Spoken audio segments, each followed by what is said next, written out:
difficult times. Joint Region Mariana's Deputy Public Affairs Officer Colleen Nicholas Perez is among some 2,000 civilians who received proposals of furlough notices last week.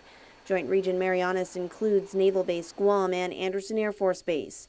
Nicholas Perez says 200 may be exempted due to the critical nature of their jobs to preserve life and property. The furloughs are going to have a negative impact on our families, on our quality of life, which our leadership recognizes and have been very supportive.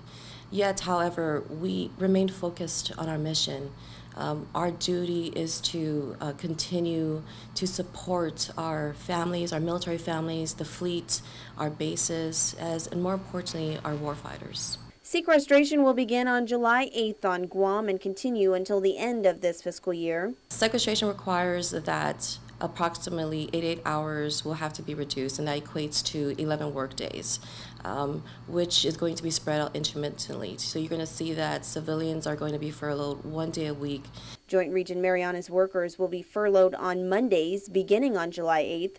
Nicholas Perez says the decision was made to furlough Mondays because Washington, D.C. is still a day behind and would not be working on Sundays.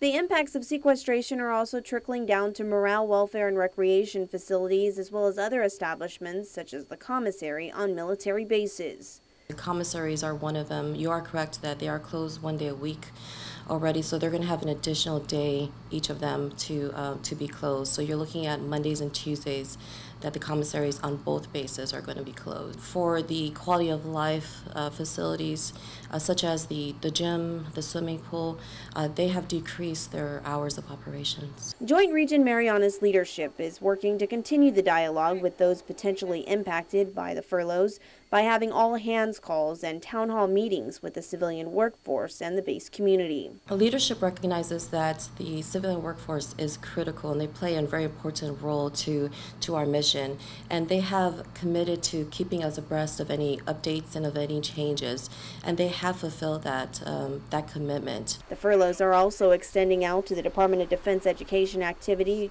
known as DODEA, but Nicholas Perez says the furloughs were changed from 11 to 5 days to minimize the impact on the education of students. DODEA students will not have classes on September 3rd, September 9th, September 16th, 23rd, and September 30th.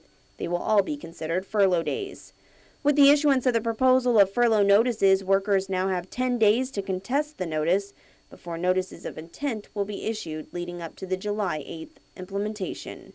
Reporting for Guam's News Network, I'm India.